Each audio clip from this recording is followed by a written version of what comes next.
اس حج کے مبارک جمعہ کی خاطر میں آپ سب سے کچھ کہنا چاہتی ہوں، کمزور باتیں نہ کیا کریں، مایوسی اپنی زندگی سے نکال دیں۔ ہم مسلمان ہیں، ہمیں اللہ پر توکل کرنا چاہیے۔ اگر آپ بیمار ہو گئے ہیں، یہ بھی اللہ کا فضل ہے کہ آپ کے گناہ معاف ہوں گے۔ اگر اللہ سبحانہ و تعالیٰ نے فقیر بنا دیا ہے، غریبی آ گئی ہے، تو یہ بھی اللہ کا فضل ہے۔ امیروں سے پہلے جنت میں چلے جاؤ گے۔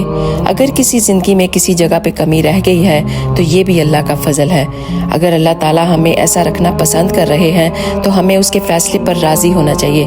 تو کبھی بھی زندگی میں مایوسی کی باتیں مت کیا کریں کہ اللہ تعالیٰ نے مجھے کیوں نہیں نوازا۔ اس کی رحمت بہت بڑی ہے، کب کہاں کسی کو نواز دے کسی کو علم نہیں ہے۔ شکر ادا کرنا شروع کر دیں ہر چیز پر، تو پھر دیکھیں کہ کیسے راستے کھولتا ہے اللہ سبحانہ و تعالیٰ آپ سب کے لیے۔ تو کبھی بھی زندگی میں نا امید نہ ہونا اس کی رحمت سے۔ تو اگر ویڈیو اچھی لگی ہو تو پلیز ایک دفعہ اس کو لازمی شیئر کیجیے گا۔ آپ سب کا بہت بہت شکریہ، جزاک اللہ ہے۔